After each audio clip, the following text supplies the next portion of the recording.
So welcome to Cardiology Grand Rounds. Today we're delighted to welcome Dr. Leo Iliadis, who's going to speak to us about an update in peripheral vascular disease. But I want to give a little bit of background on Leo first and remind everybody, of course, this is a CME program, so you do get continuing medical education credit for this. Yvonne Soto, who deserves a great degree of thanks, has put all these things together for us, and she'll send out forms for you to rate the program and review the program and get CME credit afterwards. So please take advantage of that. Dr. Iliadis has disclosed that he is on the Speakers Bureau of Janssen Pharmaceuticals, but it would not affect his slides today, and his slides have all been vetted, so it is a CME program. So without further ado, let me welcome Dr. Iliadis. So many of you know him, but I know him a little bit longer even. Dr. Elias, of course, is an associate professor of medicine at Cooper Medical School of Rowan University. He's co-chair of our pulmonary embolism response team. He's also medical director of our vascular lab and the medical director of peripheral intervention program. And his topic today is going to relate to that as opposed to the pulmonary embolism. Leo did his undergraduate training at Cook College at Rutgers University in New Brunswick, and then went to Robert Wood Johnson Medical School, where he received the MD degree. His training was then at Jefferson, where he was an intern and resident in medicine there, and he was intern of the year, I should note. He did his cardiology fellowship at Rush Presbyterian Medical Center, St. Luke's in Chicago, Illinois, where he ran into a Dr. Perillo there. He was also chief cardiology fellow at Rush, and then he went on to do his interventional cardiology training at the University of Michigan, where he worked with many notable physicians, including Steve Werns, who used to be with us here at Cooper. Dr. Iliadis then went to Geisinger for a few years and saw the light and came to Cooper in 2002. He has published extensively in many areas, particularly in peripheral vascular disease, and he has many research grants related to all types of vascular studies, including peripheral vascular disease. So he's truly an expert in peripheral vascular disease and is certified in vascular medicine and vascular interpretation. So without further ado, welcome, Leo. Thank you for joining us for Grand Rounds. Thank you, Barry, for that generous introduction. I appreciate that. Thank you, everyone, for joining, and thank you for the opportunity to present something that has been really worked on here at Cooper in an evolution. So I look forward to really sharing, my experience, my knowledge, and what's happening here at Cooper with everyone. As you said, I'm my disclosures are not relevant to the talk. I am on 2 speakers bureaus, and more recently been on an advisory panel for, I actually asked as of yesterday to be on an advisory board, but for a device. Today's agenda and outline as we progress will be a little about the incidence, pathophys, and risk factors associated with vascular disease, some of the medical therapy and the available workup here at Cooper. I'm going to focus specifically on lower extremity and upper extremity vascular, but mostly lower extremity, and really focus on what's available here at Cooper, what we can do, why we use the technology we use to treat our vascular patients. So, given the data, given the science behind it. So not only the approach, some of the devices, and some of the medical therapy that's available for our vascular patients. Computer's giving me a hard time about next. Let me see if that works. Okay, there it is. So we understand from an incidence standpoint that it is a polyvascular problem, meaning that if a patient has coronary artery disease, the co-concomitant penetrance of either cerebral vascular or lower extremity vascular disease is quite high. The circles illustrate a research retrospective study that was called the REACH study that really identified this through chart evaluation and through chart questionnaires. Meaning that if a patient had coronary artery disease, they asked them and looked at the incidence of cerebral vascular disease, and that was as high as 25%. If a patient had coronary artery disease and had concomitant lower extremity disease, it was as high as 60%. So therefore, you have to think of coronary artery disease patients as having a PAD risk factor and vice versa. The incidence of PAD increases with age. Mike Creaky is a famous vascular medicine specialist who did this study many years ago. And you can see the incidence of vascular disease, significant vascular disease, which would mean ABI less than 0.9, or PAD as identified by non-invasive study, is as high as 60% over 85 years of age. So we think of this in the population somewhere over 65 as you really start to get this significant increase in incidence of vascular disease. One of the major risk factors for the development of vascular disease is diabetes. And this study is a longitudinal study by Lee. He looked at non-diabetics, glucose intolerance, which we'd probably call pre-diabetics, and diabetics. And you can see almost a doubling of the incidence of clinically relevant vascular disease in diabetics as opposed to normal population. So, it does increase incidence with age. It does increase incidence, men versus female, but now diabetes adds more gas to the fire, another doubling of the incidence. When you look at the standard cardiovascular risk factors, and again, why the concomitant penetrance of the disease is because diabetes in this study, which is an older study, and the more recent study published 3 years ago showed exactly the same numbers, that diabetes has a fourfold incidence in the risk of development, significant lower extremity vascular disease. Smoking is about 2.5 times. Hyperlipidemia increases your risk. Hypertension increases your risk. And a unique factor, which is hyperhomocysteinuria, would also give you an increased risk for the development of vascular disease. But if we address diabetes and smoking in our population, we've addressed the vast majority and the highest risk of development of vascular disease. This slide is very germane to all of us. We have patients, I'm asked continuously, I have an asymptomatic patient with lower extremity disease. They're going to do fine. What should I do about them? The answer is no. If you have significant, meaning more than moderate, lower extremity vascular disease, your outcomes, as followed by, again, Mike Creaky followed this long term at 12 years, is similar to somebody who has symptomatic large vessel lower extremity vascular disease.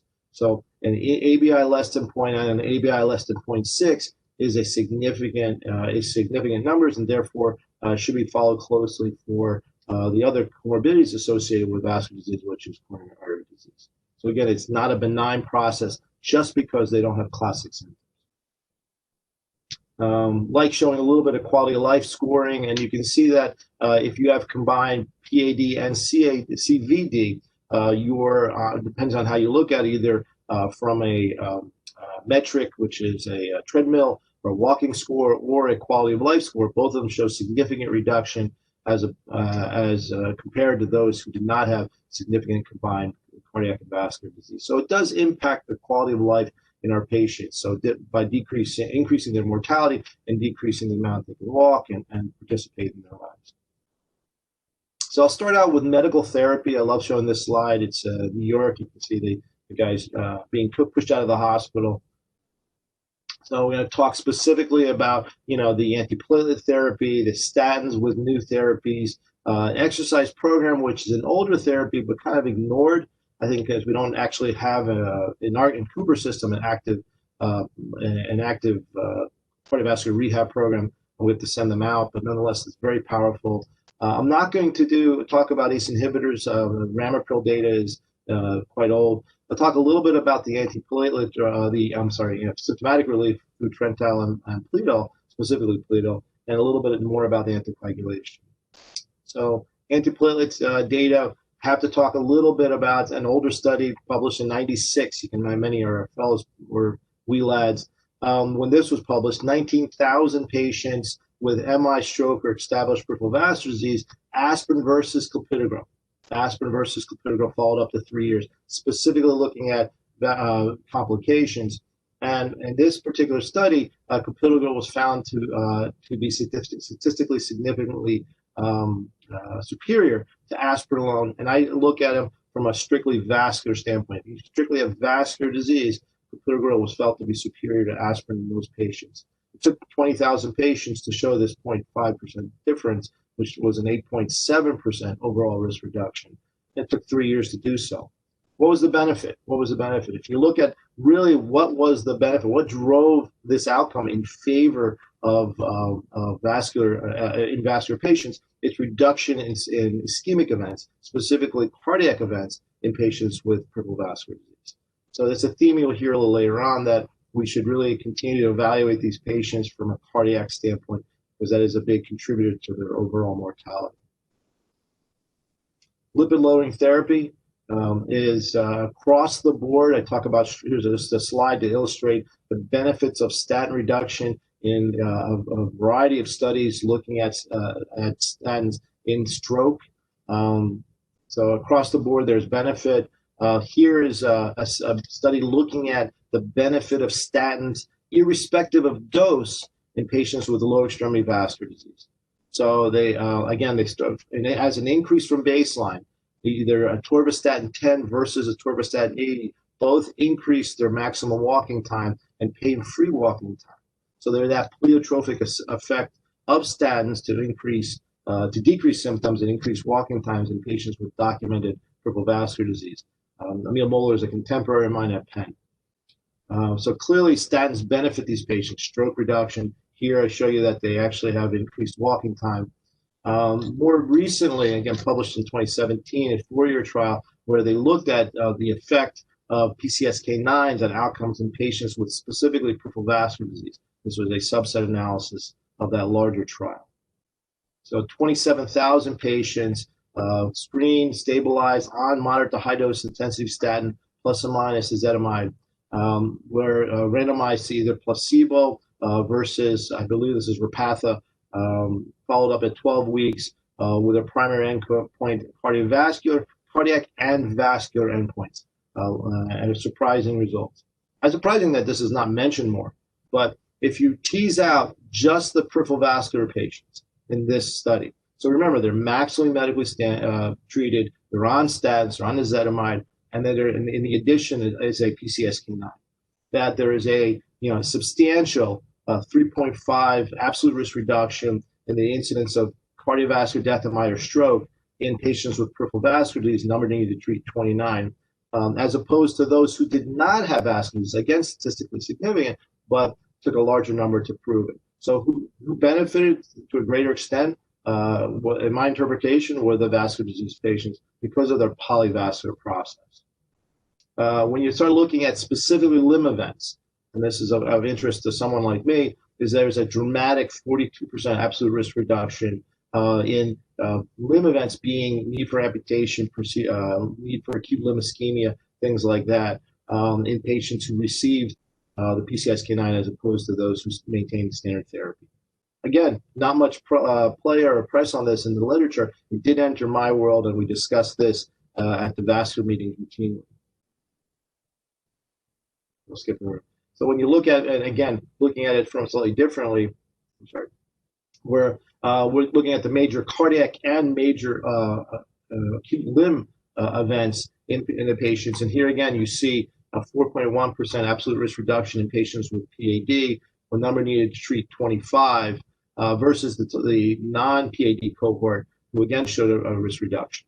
So very powerful data suggesting that in your PAD patients, to stop or reduce the incidence, reduce the incidence of limb events, we should consider the addition of PCSK9 in their therapy in conjunction with their statins. So again, it reduced overall cardiac events and robustly reduced the incidence of limb events with an absolute number needed to treat, which is pretty impressive if you ask me, at 16.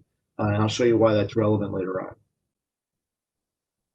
More recently, we've heard a lot about anticoagulants. Many of us knew, and the surgeons will always tell you that there was benefit to an anticoagulant in their, especially their high-risk PAD patients. But I think because they're bad at managing the warfarin or had difficulties establishing a population, they just wouldn't routinely do it. Here again, the COMPASS trial is rivaroxaban, a direct 10A inhibitor in stable peripheral vascular or carotid disease. The primary objective here was to look at low-dose rivaroxaban, 2.5 milligrams, plus aspirin versus rivaroxaban 5 BID. This arm was felt not to be beneficial. They stopped it. because there was no dramatic, no true benefit in that population. To reduce the risk of major adverse cardiac and major adverse limb events as compared to aspirin alone. What they consider peripheral vascular disease is any patient who had peripheral vascular revascularization, limb amputation, low ABI, significant peripheral vascular disease by duplex ultrasound, more than 50%, asymptomatic carotid stenosis greater than 50%, and and CAD with low ABI. Again, standard definitions of major adverse cardiac events, and for major adverse limb events with severe limb ischemia requiring intervention. So again, you may have PAD, but now your ischemic threshold, you cross the ischemic threshold, and now you need something done. And of course, amputation. Again, what they were able to show, and again, was that as opposed to aspirin, rivaroxaban 5, which was beneficial, but rivaroxaban plus 2.5 plus aspirin was shown to have statistically significant reduction, 31%, in the incidence of MACE or major adverse limb events. Again, I don't know if we got much press on this, but this clearly should have come forward and just starting to really get people to understand this. Here's the numbers to be reflective of this. From a major adverse limb events, rivaroxaban plus aspirin, it gave you a 46% absolute risk reduction in major adverse limb events, and a 70% risk reduction in the incidence of major amputations. So very powerful, if you're asking me. When you look at the overall outcomes from the COMPASS trial, they clearly 2.5 plus aspirin was benefit in the overall population, and overall in PAD statistically significant, in symptomatic PAD, PAD of the lower extremities, which are stable, and even markedly and remarkably, even that moderate asymptomatic carotid disease also gets probable benefit. You can see it crosses the line of ambivalence here. So clearly, I think about those individuals as well. So again, 2.5 plus aspirin was superior to aspirin alone. I would admit, in my own experience, there is more bleeding, thankfully mostly nuisance bleeding. I've not had an intracranial nor intra-abdominal bleeding, but per the study, there was no increase in fatal or organ bleeding necessary for treatment. So again, I feel fairly safe in prescribing this to my significant vascular disease patients. Exercise program. This is actually written out. I think it's on a sheet and somewhere in all the offices as to what a significant exercise program would look like. It is determined your treadmill exercise score, increased work to your incident claudication distance, or how long you can go before you develop claudication. You achieve moderate claudication 3 to 5 minutes. You rest until it's resolved. This is challenging for our patients. This is challenging to do. It takes a motivated patient to proceed in, but it is effective. It is the dirty secret of vascular medicine, is that this is almost just as effective as a balloon angioplasty in the treatment of symptoms for peripheral vascular disease. And I'll show you that now. That here's several studies that both should suggest that that endovascular therapy versus optimal medical therapy versus a supervised exercise program is that the quality of life was better for endovascular, but it was only barely so. It was only barely so, and so we do suggest that we implement a exercise program in our patients, especially setting the magic number is 300 meters. If a patient can truly walk 300 meters, then they clearly can get benefit over balloon angioplasty alone. Back in 2005 and also concomitantly in 2019, it received a 1A indication in our guidelines that in conjunction with endovascular therapies that we have to consider a symptom-limited exercise program. Now, lastly, for symptomatic relief. So you've started your antiplatelet, you've given your statin plus your PCSK9, you've implemented low-dose anti-10A therapy with rivaroxaban and your baby aspirin or Plavix. I tend to use more Plavix. Now, can I make them feel better with the initiation of therapy? And we talked about two therapies in the past, and pentoxifene has changed its guidelines, changed the recommendations in that it's felt to be, it was always, both of them were truly 2Bs, two A's and two B's, and pentoxifene more recently has become a class 3, no harm, meaning that it's not felt to have a dramatic benefit, and I'll show you why. So I don't routinely advocate pentoxifene at all for patients with peripheral vascular disease. Cilostazol, however, has usually a dramatic reduction in symptoms when you give them, especially the large vessels, the iliacs and the SFAs, and I'll show you a little bit of their data. Pentoxifene, why was it given the class 3 no harm? Was because the response rate is historically only 33%. 33% at 3 months.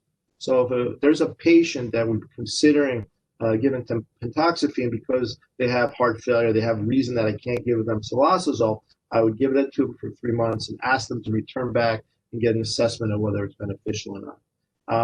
And this, again, because of that low response rate, it was actually not recommended to be administered. And I actually don't prescribe this at this time unless there's a compelling reason.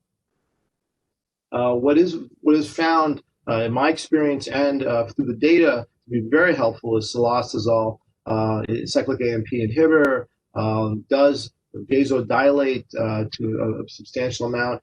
This number is absolutely true that I've seen in the 8 studies, patients can increase by 25% to 100% using the 100 BID regimen. It starts out at 50 twice daily, titrate up to 100 twice daily.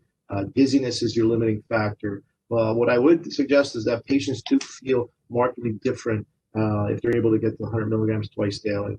Black box warning is, again, this was initially a drug for heart failure patients. They actually improved their heart failure, had more complications. They also were noted to have less claudication, hence it shifted gears and now it's useful in vascular disease. But this is our mainstay of therapy. It's cilostazol or nothing when you come to see me for symptoms. So what's the summary? And again, I'm using the Lancet analysis. Didn't talk about tobacco cessation. Everybody gets that discussion in the office that if you stop smoking today, at 1 year, it takes 13 patients to stop smoking to have 1 cardiovascular death reduction. Very powerful. That if you take a PCSK9 based on the 4-year data, it takes 25 individuals to have 1 reduction in all-cause mortality and 1 reduction in major adverse limb events. If you start an exercise program today in your patients, it takes 38 patients to have a 1 reduction in all-cause mortality. If you add Xarelto to a low-dose aspirin or an antiplatelet drug, 52 patients will have 1 benefit. HMG co-reductase was 61. Clopidogrel was 83, and aspirin came in at 105 for the number of patients necessary to treat to have a beneficial effect. Lastly is ACE inhibitors. I'm sorry. So let me stop there for a moment. Any questions about medical therapy? So this is one of my favorite slides when we're showing the cath films to the fellows. No, it's not a nightmare. This is what commonly happens. To head into one area of vascular disease, this is obviously advanced lower extremity vascular disease with someone with peripheral embolism of the toes and a non-healing ulcer of the malleolus. I'm going to focus on that a little bit. The natural history of claudication. If you really follow this out, Jay Weitz did a wonderful job illustrating, which has not changed to this day, despite the initiation of medical therapy. We will reevaluate, hopefully, in this decade, this data. But most peripheral vascular patients with intermittent claudication will be stable. 75% will be stable. For that other 26%, 27% is why they see me in the office, see a vascular specialist in the office for evaluation. Where does the mortality come from? The mortality comes from a cardiovascular cause. Again, going back to we need to address and we need to pursue the cardiovascular evaluation for these patients. But again, the vast majority of stable claudicants will remain stable on medical therapy. What's confusing is exactly what we described before, that a fair number of patients with known diagnosed peripheral vascular disease will have either no symptoms or atypical symptoms. So I don't use symptoms purely as my gauge for the initiation of therapy, for the initiation of procedures or follow-up. I usually use some objective data in conjunction with some symptomatic data. But again, you hear the examples are, somewhere about 80% have either no pain or atypical pain. So it's really uncommon to have the classic Rose classification of cramping, off, stopping. Wanted to focus a little bit, and a shameless plug for the Vascular Center here at Cooper that Dr. Weinstock mentioned on the medical director of. We have a IAC accredited vascular center at all the outpatient sites. We are able to perform usually same day, especially if you find the patients, same day evaluation of where ABI or segmental pressures, duplex ultrasounds, and they help evaluate your patient, help give you that answer. And again, it's been a real asset to the teaching program, asset to the clinical programs to have this in the offices. Commonly done, ABI can be commonly done in the office at the visit. We have the Korsakoff sound. I'll show you that. You don't necessarily have to do a handheld Doppler. You can do it by NMAPs. That the segmental pressure and PVR examination plus or minus testing is another asset in the office, and of course, duplex ultrasound. Here's what an ankle brachial index looks like from that initial partners program. Looking at ABI, it's clearly math. So above 0.9 to 1.4 is considered normal. Above 1.4 is considered medial calcinosis and uninterpretable. 1.71 to 0.9 is mild. 0.41 to 0.7 is moderate. Below 0.4, below 0.5 actually we'll start considering severe obstruction. Below 0.3, there's limb-threatening ischemia. So again, how it's done is blood pressure in both arms and both legs, and then simple math. This was by many advances are done by young people, and this was a medical student at Harvard who said, "Hey, can I just take the automated blood pressure cuff and really do a blood pressure in both arms and blood pressure in both legs, and does that correlate to a Doppler-driven ABI?" And the answer was absolutely yes. What we like in the office is to give a patient good news, and the negative predictive value of a normal ABI done by this method is very high, 96%. So I think it's very useful to do an ABI in the office for somebody who we don't have the opportunity to do a vascular test on, and it will give you, if it's normal, will give you a sense of security for the patient. This is what a segmental pressure examination looks like. There are different cuffs at different levels, and by putting the Doppler probe on the posterior tibial, they can assess flow through the entire limb and actually give an assessment of where the stenosis, the degree of stenosis, and where. Sort of sum total effect on the lower extremity. Kind of nice. Doppler gives you kind of the anatomy, where like a cath, whereas PVR gives you the physiology, more like an FFR, more like a stress test to see really if these blockages are effective. This is what it looks like. You've all seen these in the office, and you want consistent pressure throughout the lower extremity limbs. You want consistent looking waveforms. These happen to be Doppler waveforms, and be able to say whether or at what point do you have mild, moderate, severe stenosis or occlusion. I present these at Vascular Conference every month. That there is appropriate use criteria for physiologic testing, both initially and as follow-up. These were re-adjudicated in 2019, I believe, and we present them, and they are available on the web for those who are interested as part of our society. We study these and understand how to use them. An example would be when to do for low extremity symptoms, a single vessel PVR or multi-level PVR. And again, symptoms trump all, leg pain at rest, ulcers, of course, trump, and they were given a scoring system and then appropriate, inappropriate, or unknown. In this instance, if you have normal nocturnal leg cramps and normal pulses, you probably do not have significant vascular disease, and it's inappropriate to do a study. But this data is out there. I'm not going to go through it in its entirety, but it is out there to help you gauge how to proceed with studies and which study to order. Obviously, imaging. This is very sexy imaging from our friends in radiology, and this is very helpful for us to have roadmaps to either CT or MR, both give excellent views like this and actually help in management. Usually, I'm doing this, or a vascular specialist is doing this after he's done Dopplers to really make a roadmap for themselves. So now to talk to kind of the newer technologies, and I'm going to really focus on that as the rest of the talk. this morning to what we're doing at Cooper. Everything that has been described thus far, including the Vascular Center, has been what we have here at Cooper. And I'm going to really focus on endovascular therapies, which we've really brought more recently to light. So the newest thing that we have here at Cooper, and the update, is the radial to peripheral, R2P. So we've had much success with the radial program for diagnostic catheterization. Patient satisfaction is very high. Patient safety is very high. We're able to intervene. The industry has rallied around this and recognized that vascular complications are significantly reduced as opposed to the femoral access. So a company, Terumo, which is a leader in the radial, recognized this as well and started what's called an radial to peripheral program, R2P, which requires an entirely new set of technology.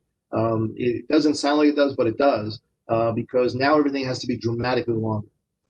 So why go radial? Why do this? And I did it yesterday, and I did it the day before. Is because you have hostile bilateral groins. To give an example, if you had to access the image to the right, if you had to go down the left leg, you'd have to access on the right common femoral and go down the aorta. And there's a lot of tortuosity, there's a lot of calcification, there's a lot of inability to deliver technology as you're going up and over. So the thought is, could we come from a different approach, give us the same pushability, the same technologies, and be able to treat these patients? So it becomes complicated. Here is an example of their slender destination guiding catheter. The length of a normal guiding catheter is 90 to 100 centimeters. The destination slender guiding catheter is 119 to 149. Meaning from the radial artery, I can place the catheter down into the common femoral, even below into the superficial femoral artery. So from the radial access all the way down, be able to treat. What this required was them to initiate balloons that were super long, up to 200 centimeter shaft length, and also stents with super long shafts up to 200 centimeters. They also included guide wires up to 450 centimeters. So things are much longer, including the balloons, and they're the first company to come forward with this. Concomitant with this, several of the other devices, which I'll show you, haven't started having long sheaths. I would envision that because of the safety of the patient, the throughput, the ability to treat from the wrist, both legs, not just one, plus patient satisfaction, they get right up. We put the TR band on, which I think is the next picture here. I put the TR band on, they're able to sit right up immediately. I believe this is going to be, for a fair number of patients, the way to proceed. This is their stent technology. And you see this, the length of the stent's up to 150, and the shaft length is 150 to 200 centimeters. So clearly, they're ready for this, and this is what we have here today at Cooper. So it's really a nice outfit. When you start looking at some of their initial data, their HDE, their IDE data, you can see the major complications were dramatically reduced, and why? Driven mostly by the reduction in hematomas and vascular complications. So I think this is clearly part of our practice. I think all the interventionalists are familiar with this, and this is something that I think we can portray to our patients, that it's not as bad as it used to be, and that the vast majority of times we try from the wrist to really address your vascular disease. Next is atherectomy. This is the laser, which we presented in the past. We had only a limited number of laser catheters. The concept of laser is to really ablate the plaque, really not just push it to the side, not just cause dissections of the balloon, but truly vaporize the plaque, and the plaque vaporization occurs right before the fibers, which are right there. What does that translate into? It translates into a patient with a tight, heavily calcified stenosis undergoing laser ablation with a small amount of ballooning, having an excellent outcome.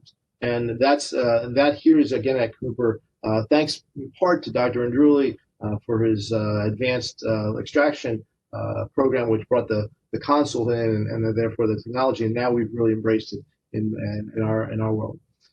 Here's an example of what the laser, just running the laser through someone, not even undergoing balloon angioplasty. To the left is the red channels where the blood's traversing. The yellow channel, excuse me. The yellow circle is the vessel itself. After the laser, and it's ablative technology, you can see that we have a much, much larger lumen without really any significant medial damage, which is dissection. And then after a touch-up balloon angioplasty, you can see the lumen is substantially larger, and again, giving the patients good outcomes. Let me show you what that looks like. Here's their first in man, and this was what got them HD approval. 65 patients were enrolled with a very high success rate, 98.5% successful in treatment of our vascular patients. That the independent core lab showed a 35% absolute reduction in plaque. That the freedom from target lesion revascularization was 77% for all patients, versus 85% in the stented patients. We're obviously kind of walking away from stents for some degree. There's significant plaque modification and vessel expansion. There was no major adverse events related to the technology, and overall no major adverse clinical events for the patients. This was a reduction in what's called Rutherford classification, which is another scoring system for symptoms, which correlates very nicely with long-term outcomes. So a higher number is worse. I'm sorry I didn't discuss this. I'm kind of trying to present our new data. But 2.4 is a moderate score, which suggests that the patient has moderate symptoms. 1.3, and you can see at 6 and 12 months after laser and balloon angioplasty, was a very positive result after this laser procedure was performed. Here, an ABI improvement, which continued to improve at both 6 and 12 months after procedure. And we're going at this as a metric, an objective metric, whereas the Rutherford scale was a subjective metric that the patients had improvement. And again, asking them the quality of walking impairment questionnaire shows the functional improvement with the laser technology for opening those arteries. So clearly, we improve the quality of life, objectively improve the patients, and subjectively improve the patients with laser ablation and balloon angioplasty. Lasers available today. I did it yesterday. I've done several. I've done over the year about 60 cases. It's worked out beautifully for us. Next technology here at Cooper again is orbital atherectomy. I'll show you what that looks like. This is called the Diamondback. Again, very kind of a sister, if you will, to the rotational atherectomy, being the rotablator. This is what's called a crown. This area is diamond impregnated crown, which spins at 80,000 RPM. A little slower than our friend rotational atherectomy, and this is delivered directly into a peripheral vascular vessel. The more it sits at the site of a vessel, and you can see it's actually eccentric, meaning it's more on one side and less on the other. So as it sits in a segment of a diseased vessel, it will continue to rotate, and as it shaves, and that's essentially what it does, is shave, it will actually become larger and larger, the lumen. As opposed to a laser, which will ablate, or a balloon, which will just dissect. So the unique mechanism of action is centripetal force. Here, the illustration is the crown is in the vessel. It will start its rotation. It will cause a smooth concentric lumen, and as you increase the speed, it will increase the orbit. And in this particular, what I use it as a vascular, I leave it to continue to rotate in that segment and become larger and larger. The nice thing about it is its speed of procedure. By putting the crown in the patient, as long as the runoff is appropriate, you can do multiple lesions with one crown, especially just by leaving it in a location for an extended period of time. There's continuous blood flow throughout.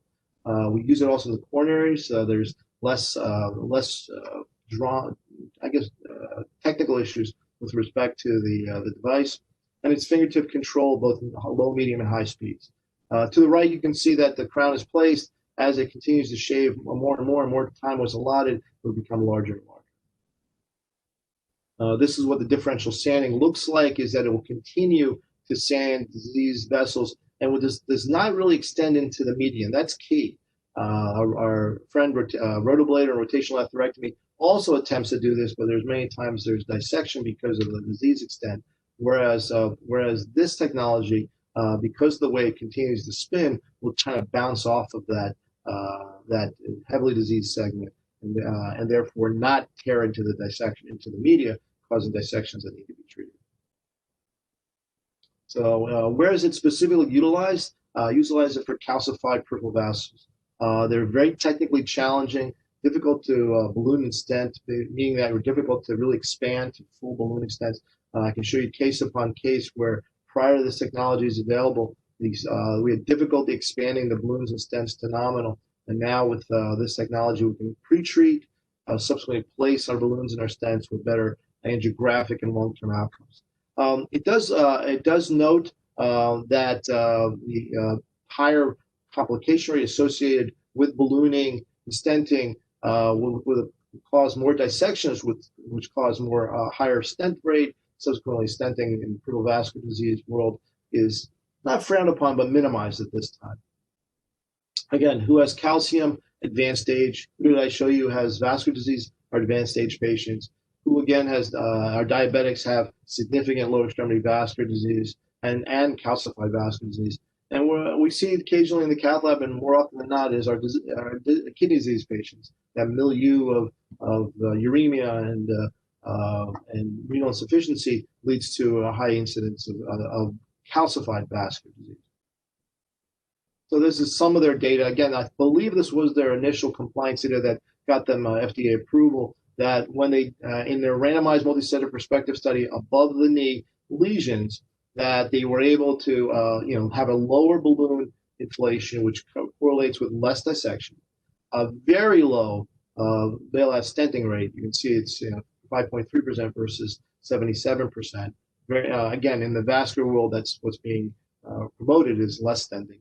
And then and repeat revascularizations at 1 year was significantly in favor of orbital atherectomy system versus balloon angioplasty. When they did a below the knee study, actually surprisingly also showed a surprising benefit. Below the knee lesions are very challenging. There's also always a large amount of clot and calcium below the knee, but they were able to show that they did a much lower balloon inflation pressure to limit dissection, and at 12 months, their freedom from revascularization, which was higher statistically but low numbers, or I'm sorry, numerically but low numbers, and the freedom from adverse events was statistically in favor of orbital atherectomy at 12 months in this small but important study because these below the knee lesions are very challenging to treat. Again, you're now treating more challenging lesions with a technology that has a very low stent bailout rate, as you can see, 2.5 to 6.9 at the absolute worst, very low perforation rate, somewhere between 1.5 and 0, and a small amount of embolism. You have to recognize that you're shaving, and that for us as the operators, we have to recognize what kind of outflow we have. Do we have multi-vessel outflow? Do we have two-vessel outflow that can tolerate a small amount of debris going distal? Another mainstay of therapy is drug-coated balloon. Initially tried in Europe, they actually tried it for the coronaries. This really found a home in our lower extremity system. I'll show only one example because it's the largest series there is. We use the Stellarex drug-coated balloon currently here at Cooper. I did it again yesterday. This is kind of a large portion of their data. This is their Illuminate European trial. So they're looking at their Stellarex balloon, which is paclitaxel coated with polyethylene glycol expiant and some technology by which they're able to impregnate into the tissues and not have a lot go downstream. There was controversy at one point during the paclitaxel coated balloons caused an increase in mortality. Stellarex was not associated with that, was the other technology. So therefore, we felt very comfortable continuing to use these. Again, very flexible. It's an ordinary balloon with this technology coated on top. Something's happening.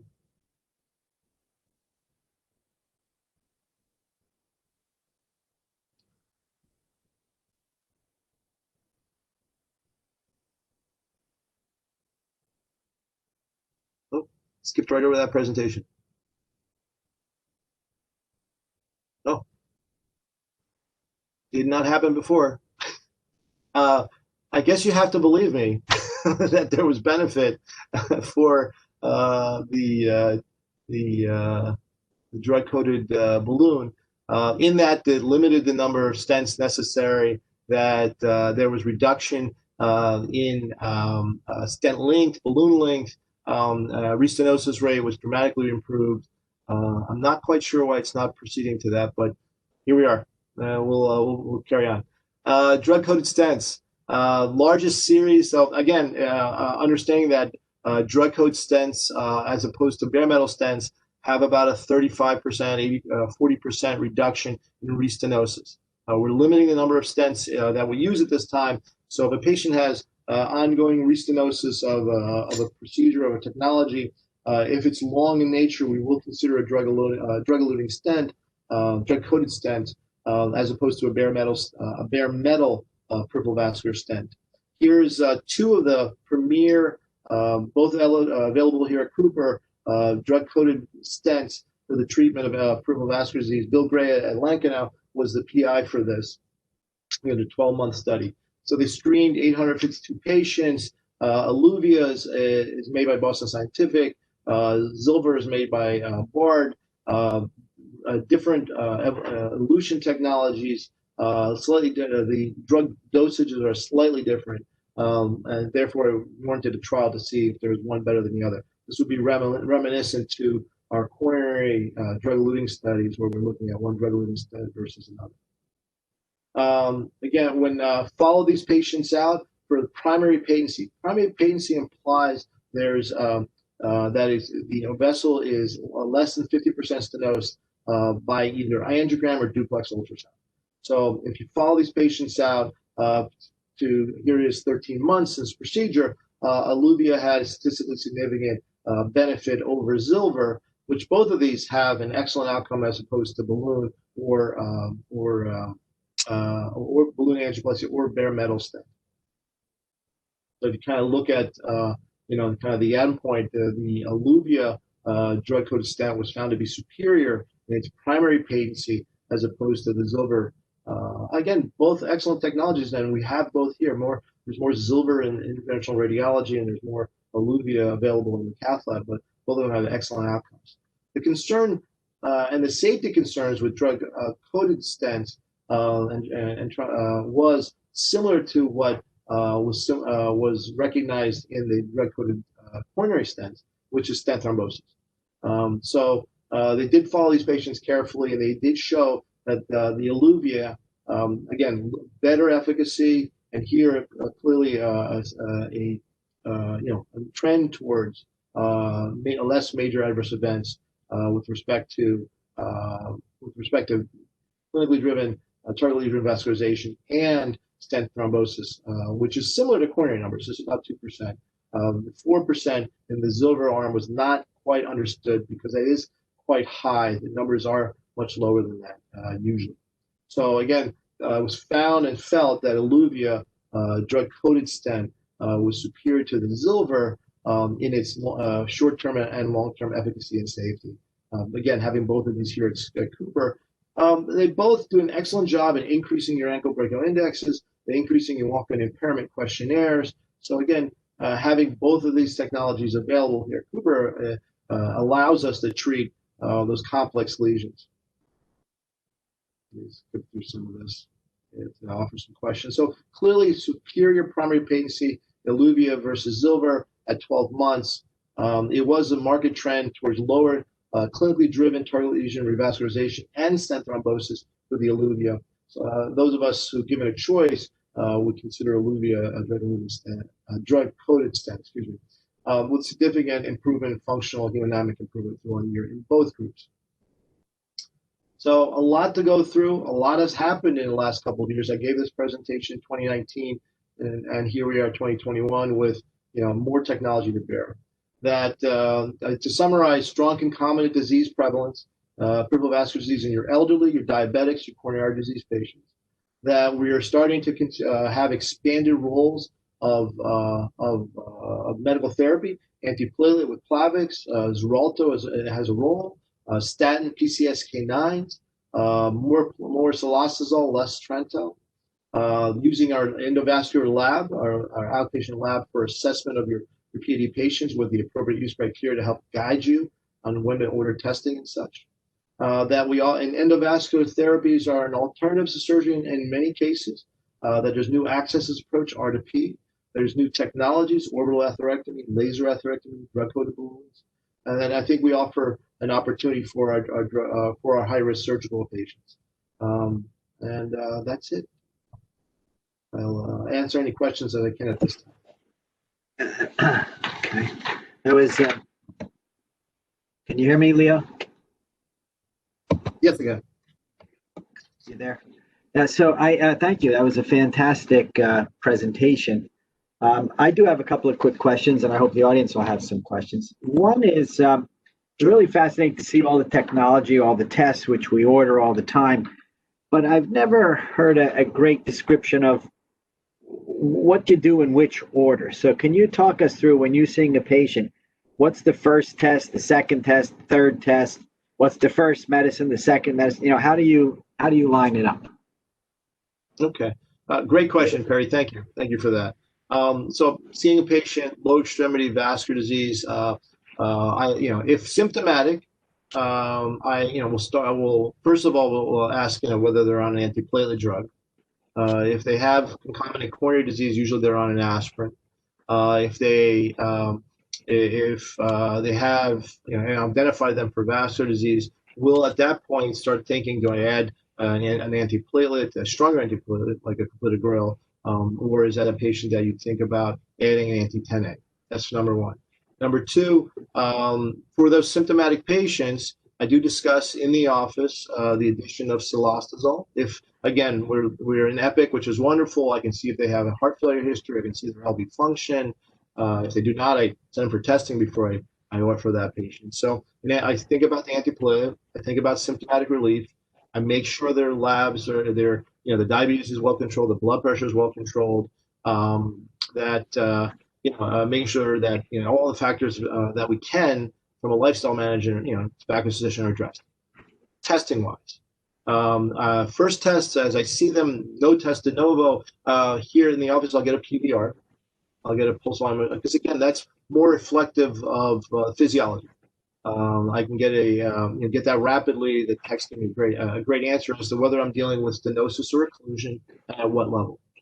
Whether meaning that is it SFA, is it iliac, is it infrapopliteal, and ultimately the nice thing about the PVR, it gives you the answer as to whether they're limb threatening. And I want to know that before they leave the office. If their PVRs are very poor, I may talk to them about, hey, we should do additional testing such as duplex or CT. So I can actually get that answer almost immediately. So addressing their risk factors, addressing their risk for complication, talking about address their symptoms, and getting the answer as to whether this is limb threatening or just ordinary untreated moderate vascular disease that needs therapy, so they can go ahead and and feel better and get risk assessed. When they come back, I ask them about symptoms. Subsequently, we'll at that point, either repeat the PVR to assess, how they're doing on medical therapy. If they're not getting better, at that point, duplex or CTA. Why? Because at that point, around medical therapy, everything's appropriate, and we're thinking about, do I have to do something more advanced? So that's kind of how I'd see something. That takes about a month, the whole process. Okay, that's great. And just one follow-up from the procedural point of view. Why does laser work in the periphery and not in the coronary arteries? I think it does have a role in the coronary arteries for that was a technology that needed some evolution in the coronaries. That's really the answer. In the coronaries, we didn't know that we had to infuse as much saline as we did down the coronaries. We didn't know how to deal with those the laser fibers as well in the coronaries. So it does have a resurgence. It vaporizes clot very nicely. There are groups that use that exclusively for their STEMIs, for example. It is, the device is getting smaller, it's less cumbersome. So there is some role in coroners. I use it for in-stent restenosis. If I'm not going to atherectomy or rotablate, I would, consider lasering for those in-stent coronary lesions. I think, Dr. Nwala has been using it at another institution for some time, and he doesn't here. Again, we have atherectomy, so that's what we've been using, but I think definitely it's come on as a technology for the coronary world. The vascular world, it actually had just more to offer, and we need something to address long lesions, and laser does a very nice job in addressing long lesions. Great. Okay, thanks for those answers. I'd like to open it up to anybody on the call. Just jump in. Have questions? Leo, do we have any resources for supervised exercise programs? A great question, Kathleen. It's I reached out actually as we become cardiac partners, and they have a cardiac rehab. I've been speaking to Tom Mochia over at Inspira to really start that process. I made the forms. That slide you saw, I put onto paper forms when we were handing it to patients, and that probably went into some garbage outside the office. I'm sure. But if we can partner with them, they have a supervised cardiovascular rehab. We can start a supervised vascular rehab with the Inspira group. I think that would be ideal. But the short answer is no. Short answer, you just have a piece of paper and you hand it to the patient. That's it. And it's as I said, very challenging. Though has a class 1 indication. Though has a level of evidence A to assist in patient care. Any other questions? Perry, I was that good, Perry? No, you were terrific, but I have a feeling there might be a few more questions. No other questions out there? We still have time. All right. Well, not hearing any other, I just want to thank you very much for that comprehensive review and really a description, a show and tell, so that those of us who order these tests all the time, have a better idea exactly what they are and what they look like and how they're done. And of course, the use of the medications is getting more complicated now as more and more medicines become available. So we'll have to see, maybe have you come back next year to update us on what's the latest. But at any rate, I thought this was terrific. So I want to thank you very much for all you do for Cooper every day and for giving us grand rounds today. Thank you. Absolutely. Thank you, Perry. Thank you, everyone, for coming on. And I'm always available for questions and talk about patients. So for sure. Thank you.